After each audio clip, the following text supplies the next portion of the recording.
కడప జిల్లాలో బాలిక హత్య కేసు విచారణ ఇంకా ఓ కొలిక్కి రాలేదు. 14 రోజులు అవుతున్నా ఎటూ తేలడం లేదు. ఇప్పటివరకు దాదాపు 350 మందిని విచారించిన పోలీసులు గండికోటను జల్లెడపడుతున్నారు. కుటుంబ సభ్యుల ప్రమేయం పైన విచారణ కొనసాగుతోంది.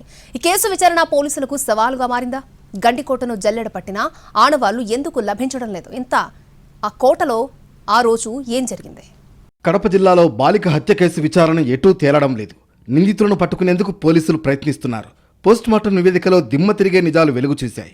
బాలిక పొట్ట భాగంలో పదే పదే బలంగా కొట్టడంతో ఆమె లివర్ చితికిపోయినట్లు డాక్టర్లు గుర్తించారు. ఇంటర్నల్ బ్లీడింగ్ జరిగి పొట్టలో రక్తం పేరుకుపోయిందని నిర్ధారించారు. ఇంత దారుణంగా కొట్టి చంపిన హంతకులు ఎవరన్నది మాత్రం అంతుచిక్కని రహస్యంగా మారింది.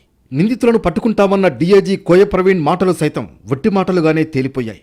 ఇప్పుడేమో తమకు అతీత శక్తులు లేవని కాల్ డేటా ఆధారంగా విచారణ చేస్తున్నామంటున్నారు. గండికోటలోని రంగనాయకస్వామి గుడి ఎంట్రన్స్లో బాలిక తీసుకెళ్లిన భోజనం క్యారియర్ ఉన్నట్లు పోలీసులు గుర్తించారు. మరికొంత దూరం వెళ్లిన తర్వాత ఆ బాలిక చున్నీ గుర్తింపు, ఇంకొంత దూరం వెళ్లి చూడగా బాలిక బ్యాగ్ పడి ఉందన్నారు పోలీసులు. భోజనం చేయడానికి కూర్చున్న బాలికను ఎవరో వెంబడించారని, అక్కడి నుంచి తప్పించుకుని పారిపోతుండగా చున్నీ పట్టి లాగడంతో అది జారిపోయి ఉండొచ్చని అనుమానిస్తున్నారు పోలీసులు. ఆ తర్వాత దుండగులకు చిక్కిన బాలికను దారుణంగా కొట్టి చంపినట్లు భావిస్తున్నారు. ఆమె ప్రియుడు లోకేష్ గండికోట నుంచి ఉదయం 10:44 పారిపోతున్న దృశ్యాలు సీసీ కెమెరాలో రికార్డయ్యాయి. అంటే ఈ కేసులో లోకేష్ ప్రమేయం లేదని ప్రాథమికంగా గుర్తించారు.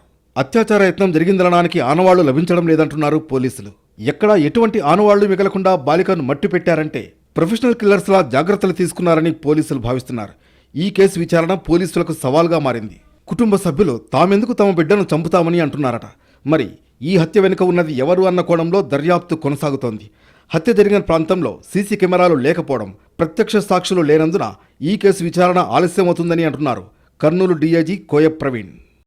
బాలిక హత్య జరిగి 14 రోజులవుతున్నా ఇప్పటి వరకు ఎలాంటి ఆనవాళ్లు దొరక్కపోవడంతో ఈ కేసు ఇంకా మిస్టరీగానే మిగిలిపోయింది.